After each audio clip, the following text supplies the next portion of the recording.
이번 시간 학습할 학습 내용과 학습 목표입니다.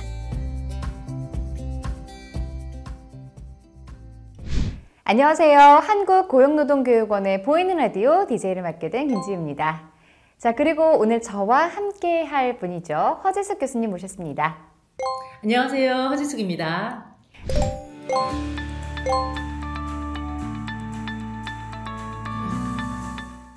네, 반갑습니다. 네, 안녕하세요. 네, 먼저 저희 한국고용노동교육원의 보이는 라디오를 소개해드리자면요. 이 고용노동에 관련된 정보와 교육을 더욱 재밌고 이해하기 쉽게 알려드리는 프로그램인데요. 청취자 사연과 또 알찬 토크가 준비되어 있으니까 저희와 함께 해주시기 바랍니다.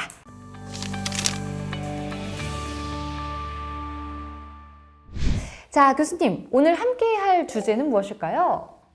네. 우선 본격적으로 이야기를 하기에 앞서서 영상 하나 보여드릴 텐데요. 함께 보시고 이야기를 나눠볼까요? 그림자 노동에 대해 아십니까? 상자를 들고 골목길 주택가와 아파트를 쉼없이 오르내립니다. 마칠 시간을 맞추려다 보니까 조금 더 무리하게 되고 뛰게 되고 그렇게 되는 겁니다. 물량이 많은 날에는. 성큼 다가온 비대면 소비 시대. 배달 주문도 급증했습니다. 너무 힘들고요. 지금 안 그래도 더위 때문에 제일 힘든 게 더위, 날씨고. 몸이 불편한 어르신을 돌보느라 대면 접촉을 피할 수 없는 노동자들. 어르신을 위해서 갑자기 쓰러지고 하면 가족이 없으니까 멀리 있고 우리가 가서 돌봐야겠다는 생각이 들죠. 출퇴근할 때 오늘 하루가 무사히 사고 없이 어르신 안전. 항상 거기에 매달렸어요. 보건과 청소, 운송, 돌봄 분야에서 묵묵히 일하는 이들은 우리 삶에 꼭 필요한 사람들입니다. 영상 속에 나오신 분들은 저도 하루에 몇 번씩 마주치는 분들이신데요. 저희 생활 반경이 아주 밀접하게 계신 분들이잖아요. 네, 제가 오늘 이분들의 이야기를 들려드리려고 하는데요. 그 전에 제가 질문을 하나 드릴 테니 한번 맞춰보시겠어요? 네. 다치면 치료를 해줍니다. 그리고 아프면 빨리 나을 수 있도록 보살펴도 주고요. 이 집을 깨끗하게 청소도 해줍니다. 그리고 내가 힘들 땐 음식도 가져다 줍니다. 혹시 이런 노동을 하는 건 누구일까요? 엄마요. 다치면 치료도 해주고 밥도 해주고 또 돌봐주기도 하고요. 엄마 말고 이런 사람이 또 있을까요? 네, 그렇죠. 예, 엄마도 해당하겠네요. 예, 근데 이 엄마는 그 일에 대한 대가를 따로 받지는 않죠.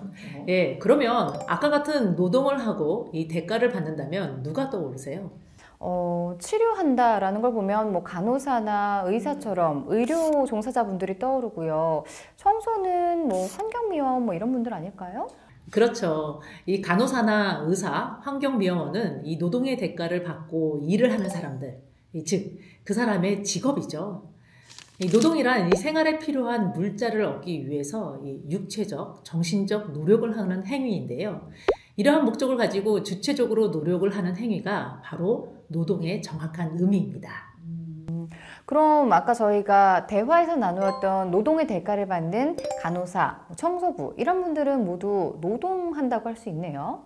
그렇죠. 이 노동은 생활에 필요한 물자를 얻기 위해 즉 육체적으로 혹은 정신적으로 노력하는 행위를 말하기 때문에 이 간호사나 청소부 모두 노동자라고 할 수 있습니다. 자, 그러면 영상에 나온 분들의 공통점은 무엇일까요? 어떻게 보면 우리 삶에서 안전이나 뭐 돌봄과 같이 굉장히 중요하지만 엄마가 하는 일처럼 너무 익숙해서 그냥 쉽게 좀 무시하기 쉬운 일들 같아요. 네, 맞습니다. 사실 이러한 일들은 이 코로나19 팬데믹 상황에서 매우 중요한 역할을 해주었습니다. 그때 이 감염의 위험성 때문에 이 비대면으로 우리가 모두 생활을 했잖아요. 하지만 이분들은 이 코로나 시기에도 대면 서비스를 하며 각자의 자리에서 사회 기능 유지를 위해서 많이 노력을 해주셨어요. 그렇군요. 그렇다면 사회적으로 그분들의 가치는 제대로 인정받고 있을까요? 자, 이러한 현장에서 일하고 계시는 청취자분이 사연을 한 통 보내오셨습니다. 들어보시죠. 안녕하세요. 저는 몸이 불편한 어르신들을 돌보는 방문 요양 보호사로 일하고 있는 김땡땡입니다. 벌써 이 일을 시작한 지도 10년이 넘어가네요. 항상 어르신들을 제 부모님처럼 모시고 있습니다. 하지만 저도 이제 나이가 60이 넘어가면서 몸도 성치 않고 일하는 거에 비해 급여는 오르지 않아요. 앞으로 이 일을 더 하는 게 맞나 하는 고민이 듭니다. 혹시나 제가 오지 않으면 거동도 불편한 이 어르신들이 어떻게 되실까 마음은 아프지만 현실적으로 점점 힘만 드니 이제 그만둬야 하나 싶습니다. 제 마음과 다른 현실, 제가 도대체 어떻게 해야 할까요? 정말 안타까운 사연이네요. 교수님께서는 이 청취자분의 사연 어떻게 들으셨어요? 이게 우리 사회의 현실이기도 합니다. 어쩌면 우리 일상생활에 익숙한 노동을 하시는 분들은 이 낮은 고용 환경, 그 다음에 경제적 어려움, 또 과도한 업무 스트레스 등 이 가치에 비해 이 노동이 극히 저평가되고 있는 게 현실입니다. 그 다음에 이 저임금이나 아니면 산재 위험, 또 장기간 노동의 이 안전망 사각지대에 놓여 있기도 하고요. 우리가 일을 하는 이유는 궁극적으로는 돈을 벌기 위해서잖아요. 그런데 사연을 보니까요, 이 급여가 낮은 것도 큰 고민이 될 것 같아요. 네, 맞아요. 그리고 또 다른 큰 문제가 있습니다. 이 바로 돌봄이나 가사, 이 보건, 청소, 배달 등에 종사하시는 분들이 나이가 꽤 많은 편이에요. 그렇군요. 방금 사연 보내주신 분도 연세가 60이 넘어간다고 하셨어요? 네, 조사에 따르면 이 돌봄이나 가사, 이 보건, 청소, 배달에 종사하시는 분들의 평균 나이가 57.5세인데요. 이 같은 기간의 전체 취업자보다 4살 정도가 많은 수치입니다. 그뿐만 아니라 60살 이상의 비중이 갈수록 커져서요. 이 코로나19 이후에는 33%나 증가했다고 합니다. 네, 굉장히 안타까운 현실인데요. 자, 그럼 또 다른 청취자분이 사연을 보내주셨는데요. 두 번째 사연도 한번 들어보겠습니다. 안녕하세요. 저는 오랫동안 청소미화원으로 일하고 있는 65살 박땡땡입니다. 제가 얼마 전에 너무 억울하고 황당한 일을 겪어서 이렇게 사연까지 보내게 됐습니다. 그날도 여느 날과 같이 아파트 엘리베이터를 청소하고 있었습니다. 그런데 한 입주민이 엘리베이터를 타더니 저를 아래 위로 훑으며 차마 입에 담을 수 없는 성희롱 발언을 하더군요. 밀폐된 장소기도 했고 너무 당황해 아무 말도 못하고 엘리베이터 문이 열리기만을 기다렸어요. 내려서 관리소장님께 이 사실을 말하니 어쩔 수 없으니 참아라 라는 대답이 돌아왔습니다. 정말 황당하더군요. 60인생 살면서 이렇게 수치스럽고 억울했던 적이 없습니다. 정말 힘드네요. 굉장히 화가 나는 사연이에요. 그렇죠. 정말 화가 나죠. 그런데 이런 배달 종사자를 제외한 돌봄이나 이 청소 분야에 있는 분야에 계신 분들은 대부분 이 고령의 여성분들이세요. 그러시다 보니까 일을 하면서 인격적 모독이나 아니면 성희롱, 의심 등과 같이 억울한 일을 많이 당하신다고 합니다. 또 아이를 업고 달래거나 아니면 누워있는 환자를 일으켜 세우려고 이 계단을 여러 차례 오르내리는 업무가 많다 보니까 이 근골격계 질환을 많이 겪고 계십니다. 이게 지금 우리 사회 현실이잖아요. 정말 이러다가는 앞으로 일상에서 꼭 필요한 곳에서 일하는 분들 안 계실 것 같아요. 그렇죠. 그런데 이 여러 가지로 어렵고 열악한 상황에서도 이 결코 멈춰서는 안 되는 일이 이렇게 이 보건이나 돌봄, 이 가사 등과 관련된 일입니다. 네. 자, 그러면 우리가 이분들을 위해서 어떻게 하는 게 좋을까요?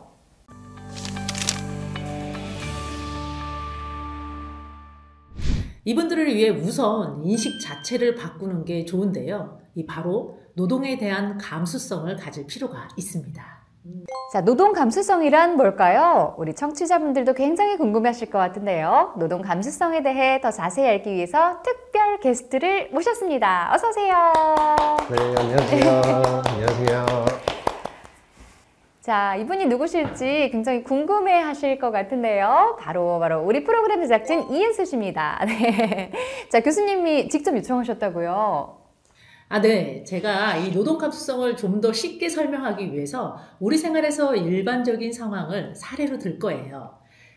오늘 사회자분과 제작자 두 분이 그 상황에 대해서 각자 의견을 주고받으면서 토론하면 아무래도 쉽게 이해될 것 같아서 한 분 더 모셔달라고 요청했죠. 네. 자, 그러면 제가 질문을 좀 드릴게요. 우리 제작진분, 노동 감수성에 대해서 들어보신 적 있으세요? 아니요, 들어본 적 없습니다. 그렇군요. 자, 그럼 오늘 저랑 같이 잘 배워보면 되겠습니다. 파이팅 한번 할까요? 네. 자, 그러면 상황을 들려드릴게요. 들어보시고 어떻게 생각하는지 편하게 말씀하시면 됩니다. 이 준기 엄마는 슈퍼에 직접 가지 않는다. 인터넷으로 장을 보면 띵동 하고 집으로 배달해주기 때문이다.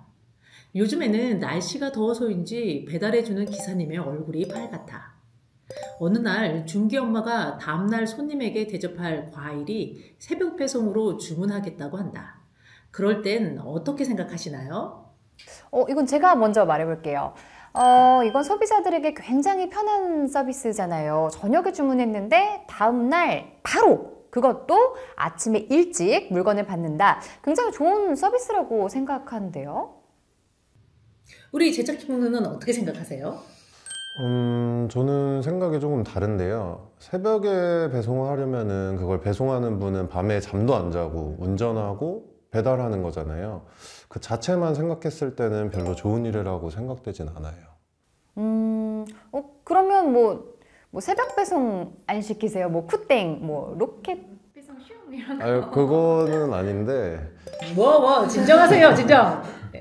네, 뭐 저만 나쁜 사람 된 것 같아서 순간 조금 당황했는데요. 저는 이렇게 배송 상품이 많아지면 택배 노동자분들의 월급이 좀 올라가니까 금전적으로 보상이 되잖아요. 그런 측면에서 좀 좋다고 생각하거든요. 혹시 사회자님 MBTI가 T이신 거예요? 네. 그런데 택배량이 많아진다는 건 이제 노동자의 일이 많아진다는 거잖아요. 그렇게 밤새워서 일을 많이 하면은 건강도 나빠지지 않을까 생각이 드는데, 그럼 예상치 못한 위험일도 생길 수도 있고 건강과 안전을 해치지 않을까 싶은데 좀 마냥 좋은 건 아닌 것 같아요. 네, 택배량이 많으면 그쵸. 건강을 해칠 수도 있겠네요. 맞습니다. 제가 뭐 T라서 거기까지는 생각을 못했는데, 네, 죄송합니다. 제가 사과드리겠습니다. 아닙니다. 이 사회자님이 생각하시는 생각이 절대 나쁘고 틀렸다고만은 할 수 없어요. 하지만 오늘 이 노동 감수성에 대해서 이해하고 일상에서 보이지 않는 곳에서 일하시는 분들에 대한 인식을 바꾸기 위한 자리잖아요. 그렇다면 우리 제작진분이 하신 생각이 좀 더 인식 개선에 도움이 되는 생각이에요.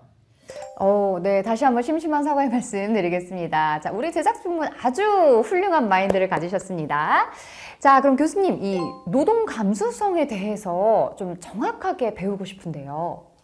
네, 이 노동 감수성이란 이 노동의 문제가 특정한 상황에서 자기 행동이 다른 사람의 노동에 어떤 영향을 미칠지 인식하는 과정으로 설명할 수 있어요. 이 문제를 이 노동과 관련된 상황으로 파악하는 영역, 그 다음에 자기 행동이 다른 사람에게 미치는 결과를 예측하는 영역, 그 다음에 해당 상황에서 이 노동과 관련된 행동으로 실천하고자 하는 영역으로 구성됩니다. 네.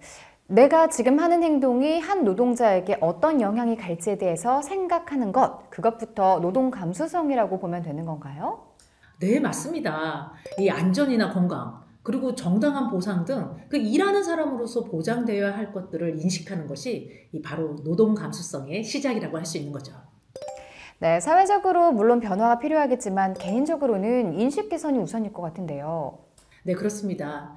이 모든 노동자는 안전한 환경에서 건강하게 일할 수 있는 권리가 있으며 이를 실천하기 위해서 사회 안전망이 튼튼하게 갖추어져야 하고 또 내가 아닌 다른 사람의 노동에 관심을 두고 노동 문제를 해결하는 것이 바로 노동 감수성이라고 할 수 있습니다. 네, 그렇게 이야기해 주시니까 일상의 노동이 우리 사회에 얼마나 중요한지 또 그 속에서 보이지 않게 일하시는 분들에 대한 노동 감수성을 갖는 것이 꼭 필요하다는 것. 자, 이런 것들을 알게 됐네요. 자, 오늘 저희가 준비한 이야기는 여기까지인데요. 자, 우리 제작진 이윤수 씨 함께 참여하신 소감 한 말씀 해주시죠. 네, 일상생활에 꼭 필요한 일에 종사하는 분들에 대해서 그리고 노동 감수성이라는 단어와 뜻을 알게 돼서 너무 유익하고 좋은 시간이었습니다. 네, 자 마지막으로 일상의 노동이 가치를 인정받고 보다 안전한 환경에서 일해야 우리의 삶도 안전해지고 생활하는 데 필요한 서비스를 받을 수 있다는 것 꼭 기억하셨으면 좋겠습니다.